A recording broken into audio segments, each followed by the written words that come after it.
olhar repelido por toda a sorte de acidentes.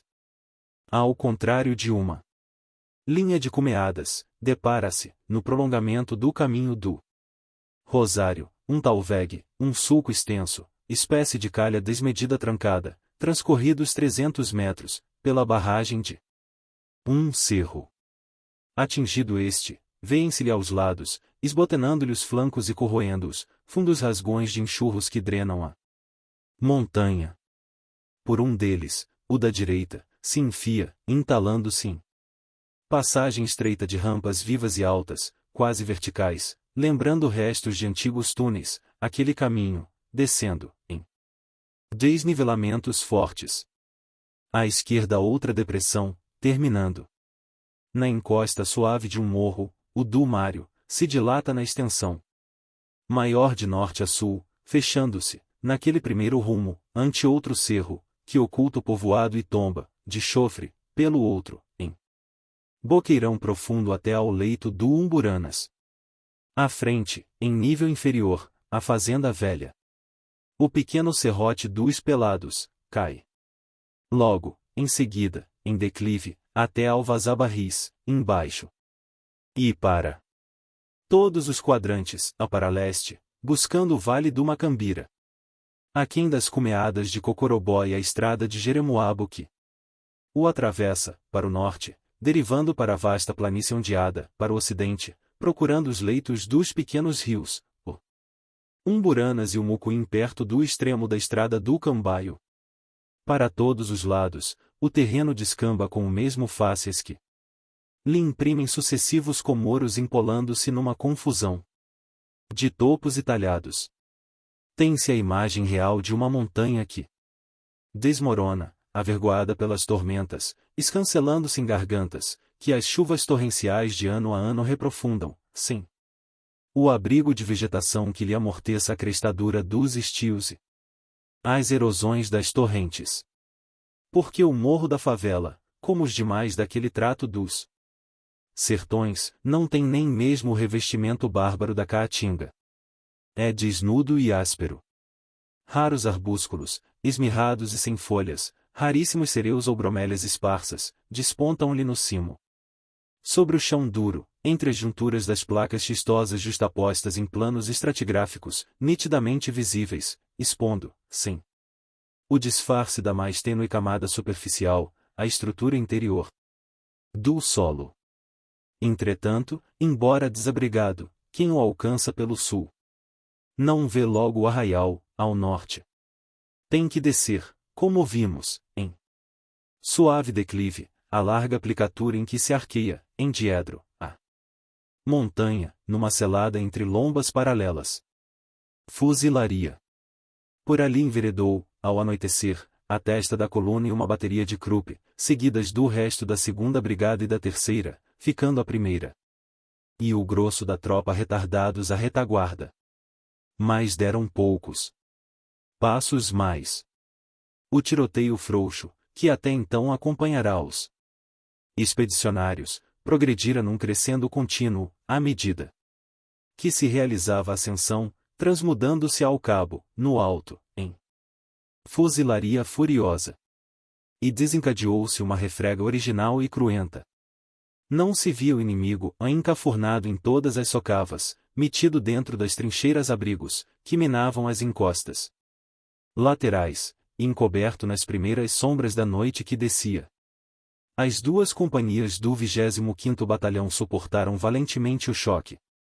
Desenvolvendo-se em atiradores avançaram, disparando, ao acaso, as armas, enquanto as 2 brigadas, que as precediam, se abriram para que passasse a bateria.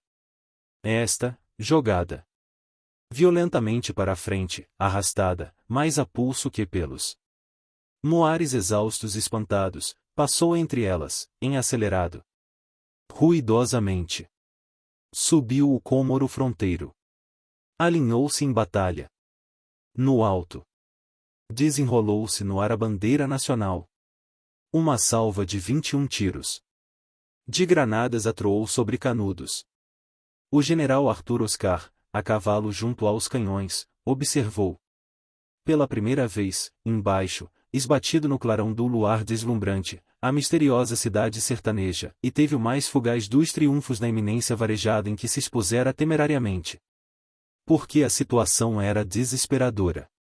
A sua tropa, batida por todos os flancos, envolta pelo inimigo a cavaleiro, comprimia-se numa flexura estreita que lhe impedia as manobras. Se estivesse toda reunida era possível uma solução, prosseguir logo, vencendo a perigosa travessia, e juntar-se ao general Savage, que, depois de uma marcha entrecortada de combates, fizera alto 3 quilômetros adiante. Não havia, porém, chegado a primeira brigada, que ficará protegendo a bateria de tiro rápido e o 32, e mais moroso ainda, o comboio ficará no Angico, distanciado de 2 léguas. Crítica. Aquele plano de campanha dera o único resultado que podia dar.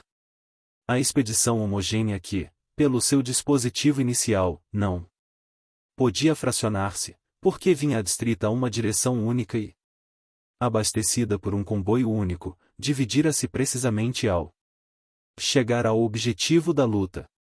De sorte que a arremetida doida rematada por uma salva real, de balas, sobre canudos, era a mais contraproducente das vitórias. O chefe expedicionário definiu-a depois como um combate de êxito brilhante mercê do qual o inimigo fugira, abandonando-lhe a posição expugnada. Entretanto, todos os sucessos ulteriores revelaram a ânsia irreprimível da tropa por abandoná-lo e o empenho persistente dos jagunços em impedir que ela dali saísse. Trincheiras dos jagunços. Aquilo era uma armadilha singularmente caprichosa. Quem percorresse mais tarde as encostas da favela avaliava-a, estavam minadas. A cada passo uma cava circular e rasa, protegida de tosco espaldão de pedras, demarcava uma trincheira. Eram inúmeras, e, volvendo todas para estrados planos de fogo quase à flor da terra, indicavam-se adrede dispostas para um cruzamento sobre aquela. Explicavam-se, assim, os ataques ligeiros, feitos em caminho. E a insistência, a partir do Angico, do inofensivo tiroteio em que os sertanejos, salteando e correndo, tinham evidente intuito de atrair a expedição segundo um rumo certo, impedindo-lhe a escolha de qualquer atalho entre tantos que dali por diante levam ao arraial. Triunfara-lhes o ardil.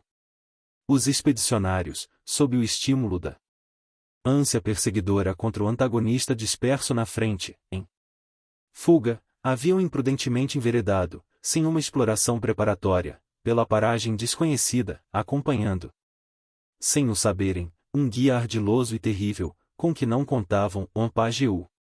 E tombaram na tocaia com aquele aprumo de triunfadores.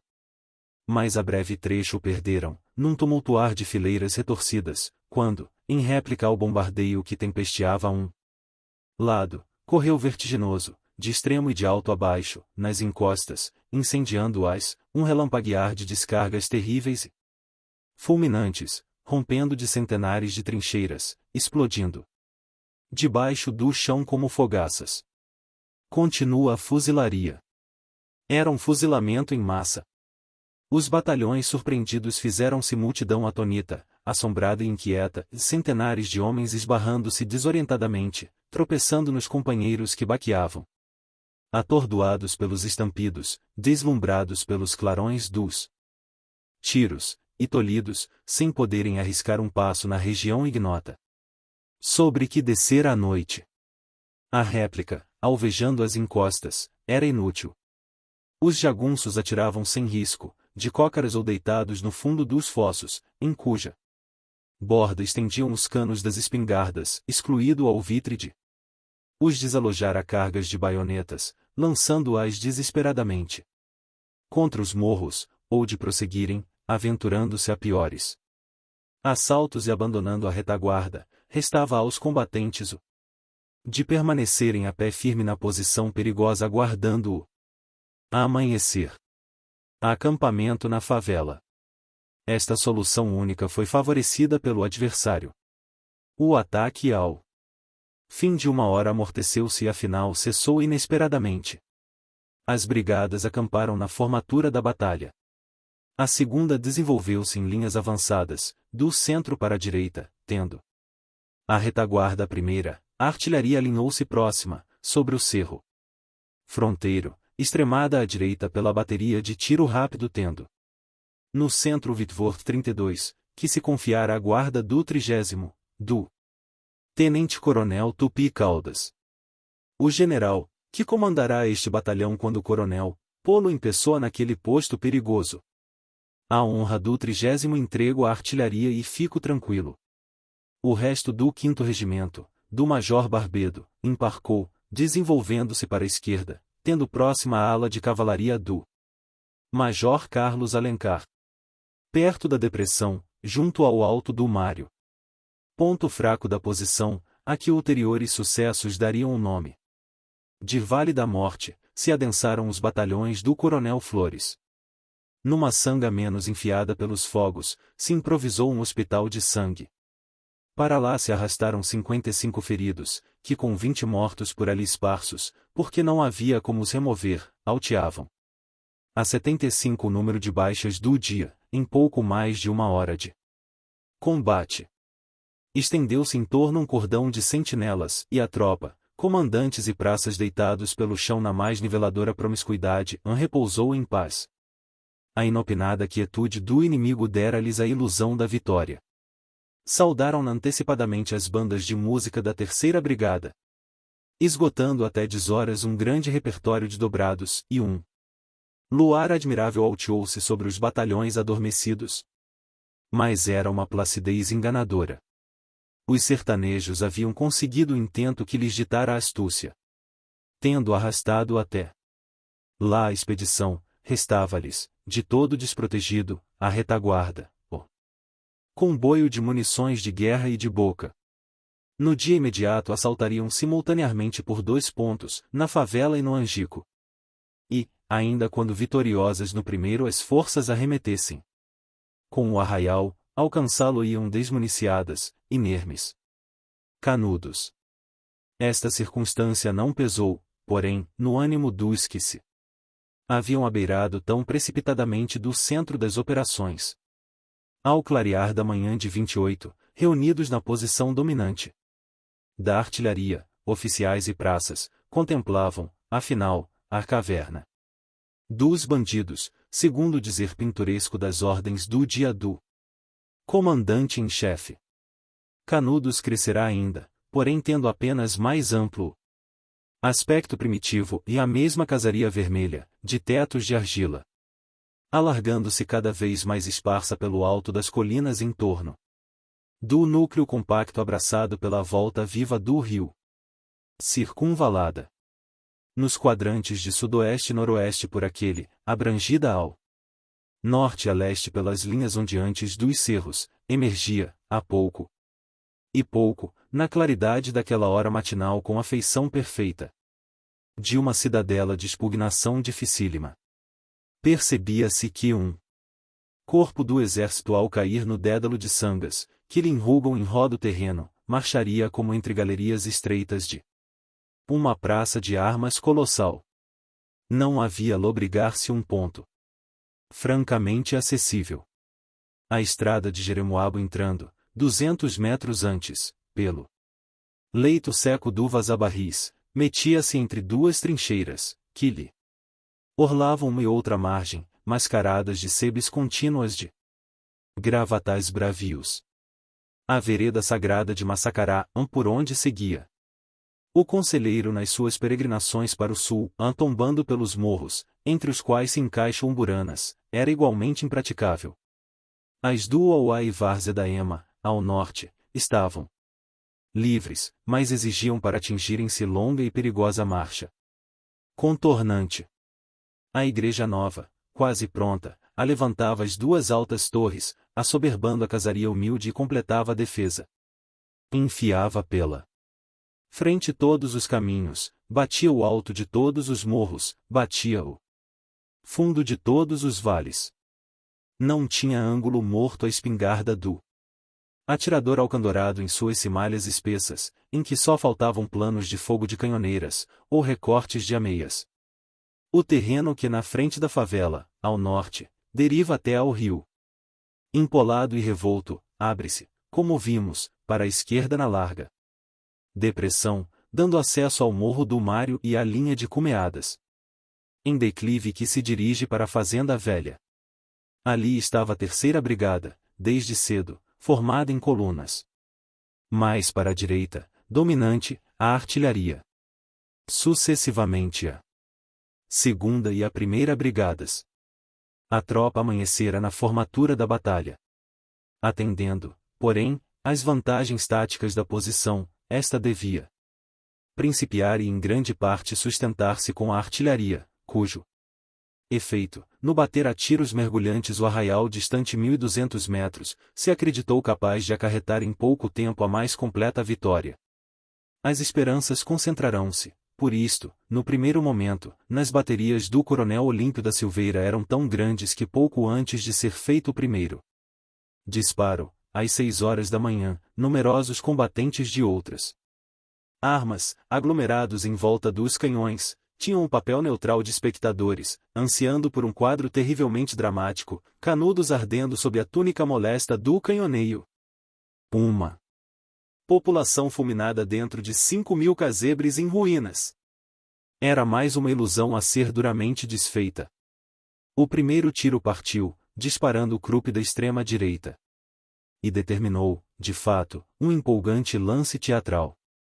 Os jagunços haviam dormido ao lado da tropa, por todas aquelas encostas riçadas de algares, e sem aparecerem, circularam-na para logo de descargas.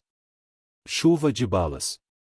Mais tarde, relatando o feito, o chefe expedicionário se confessou impotente para descrever a imensa chuva de balas que desciam dos morros e subiam das planícies num sibilo horrível de notas, que atordoavam.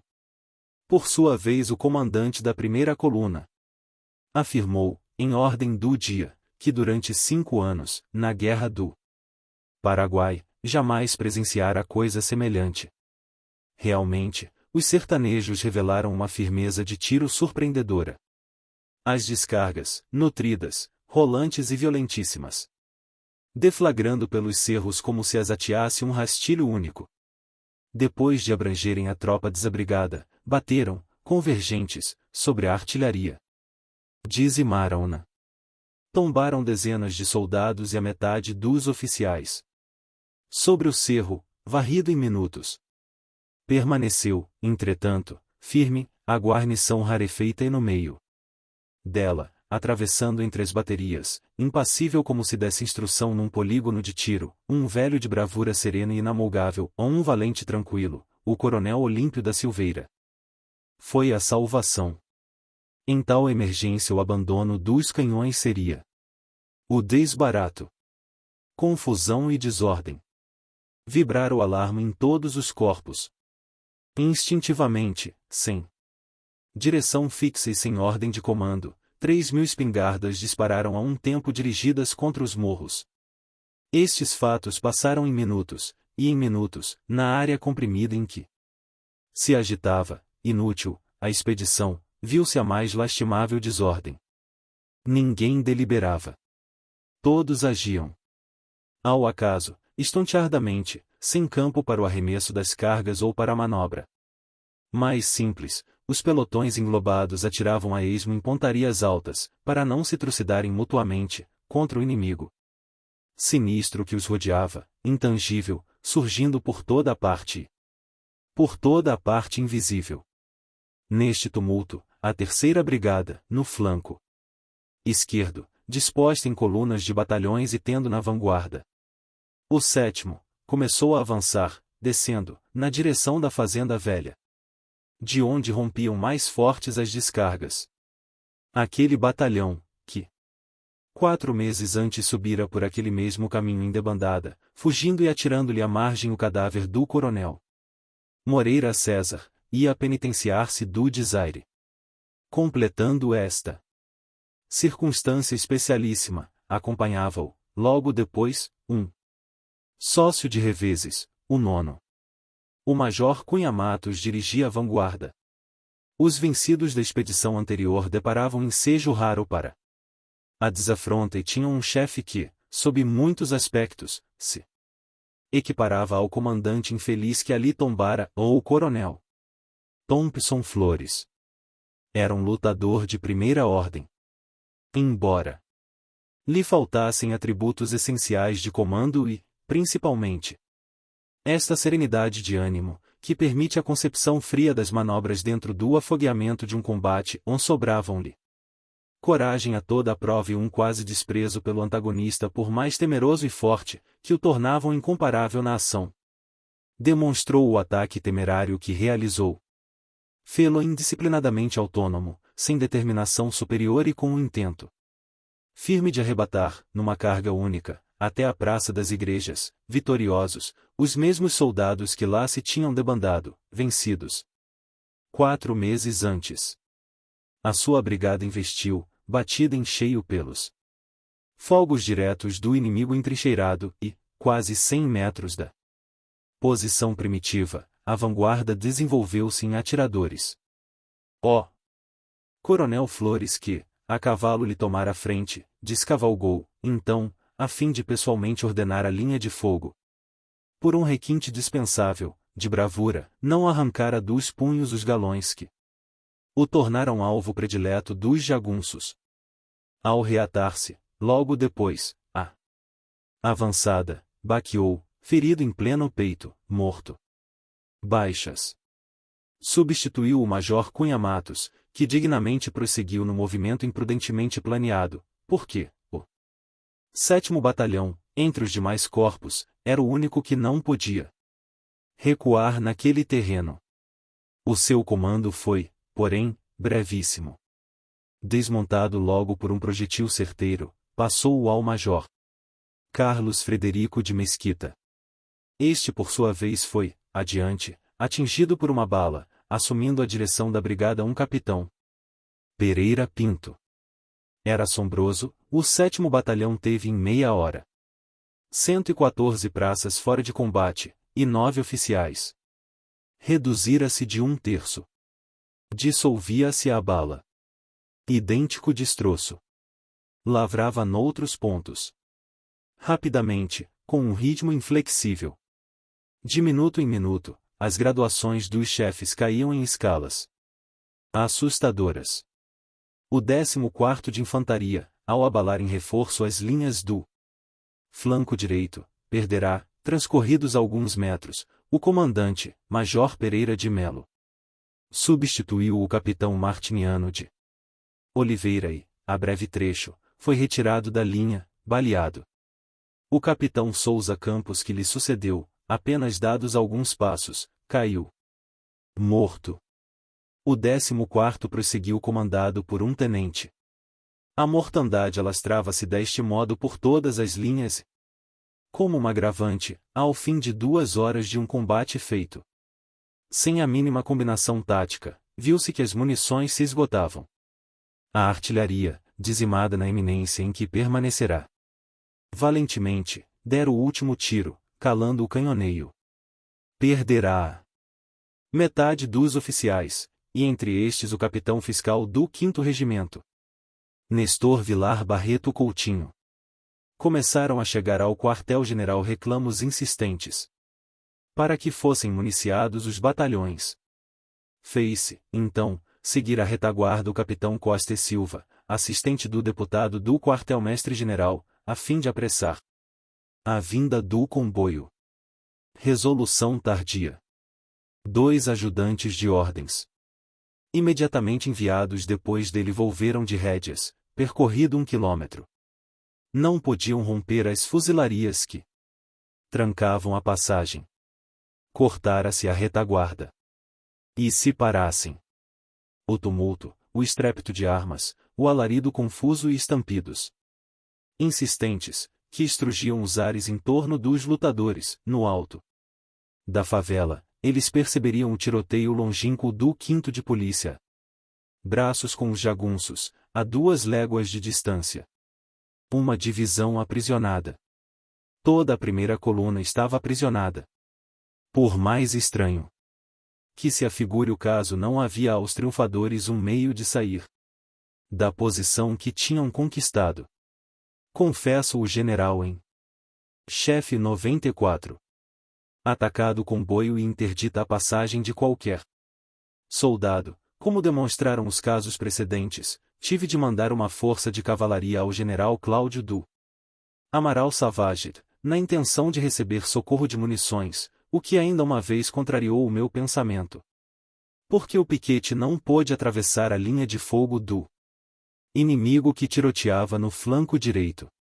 Deste modo, batida no flanco direito, de onde tornará repelido o piquete de cavalaria, batida a retaguarda, que 2 auxiliares não conseguiram romper, batida no flanco esquerdo, onde se sacrificará gloriosamente estacar a 3ª brigada, e batida pela frente, onde a artilharia, dizimada, perderá quase toda a oficialidade e emudecera, a expedição estava completamente suplantada pelo inimigo. Restava-lhe um recurso sobremaneira problemático e arriscadíssimo em saltar fora daquele vale sinistro da favela, que era como uma vala comum imensa, à ponta de baionetas e a golpes de espadas. Fez-se, porém, uma última tentativa. Um emissário seguiu furtivamente, insinuando-se pelas caatingas, em busca da 2ª coluna, que estacionara a menos de meia légua, ao norte. Capítulo 3. Coluna Savage, de Aracaju a Canudos. A tropa do general Cláudio do Amaral Savage partirá de Aracaju. Fizera alto nas cercanias de Canudos, depois de uma marcha de 70 léguas. Viera pelo interior de Sergipe, em brigadas isoladas até Jeremoabo, onde se reorganizara em 8 de junho, prosseguindo a 16, unida, para o objetivo das operações.